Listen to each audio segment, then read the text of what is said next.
Этот молельный дом находится на частной территории в селе Ильтеряково. Несколько лет назад инициативные мусульмане хотели построить тут мечеть, но жители Кармаскалинского района, основное население которого православные чуваши, мордва и русские, выступили категорически против. Тогда Рамил возвел молельный дом у себя во дворе, а несколько месяцев назад на нем появился полумесяц. 2 года тому назад я построил, были средства, которые я заработал своим трудом. Держали живность. С хозяйкой мы построили этот дом. Дом 5 на 5 с заостренной крышей. Каждую пятницу на молитву собираются 5-7 человек. 3 из них были в хадже. Дом открыт по пятницам, сюда могут попасть все желающие. Бывает, даже заезжают путники. Проводить религиозные мероприятия на частной территории закон не запрещает. Мы очень мало человек, мусульмане.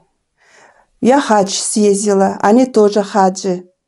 Куда ехать? Мы все пенсионеры. Крымскалы ехать далеко, Булгакова тоже далеко. Пенсионеры, знаете, считанные пенсии получаем. На дорогу очень много уходит.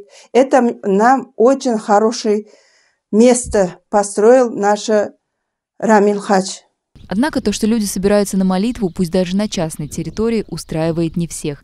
Местные требуют убрать с крыши полумесяц, а лучше и вовсе снести современную постройку.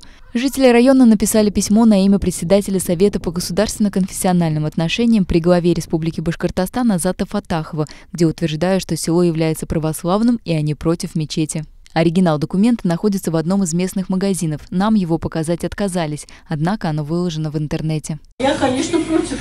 Почему против мечети? Это православная деревня. Здесь татар совсем мало. Здесь не нужна.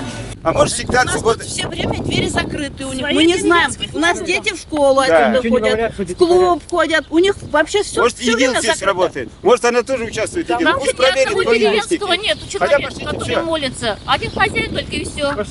У нас христианская деревня, здесь мусульман нету. Пару человек, 2-3, и все. Мы хотим, чтобы эту символику сняли, а молиться пускай ходит, молится. Я не знаю, но в крестьянской деревне это мечеть, это какая-то глупость. В Башкортостане проживают представители более 100 народов. Соседствуют они друг с другом в мире и согласии. Правда, в этом отдельно взятом селе ксенофобские настроения процветают не на шутку.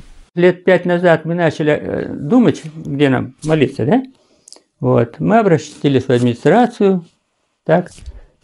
Только что мы обратились, откуда-то они узнали, целая делегация пошла к главе Кармаскалинского района. Сказали, что если дадите мечеть, мы вас тут жалобами задавим. Мы так и до сих пор вот сами себе маленькую построили дом. Брату спасибо, вот он здесь вот молитвенный дом для стариков, вот для нас построил. Вот.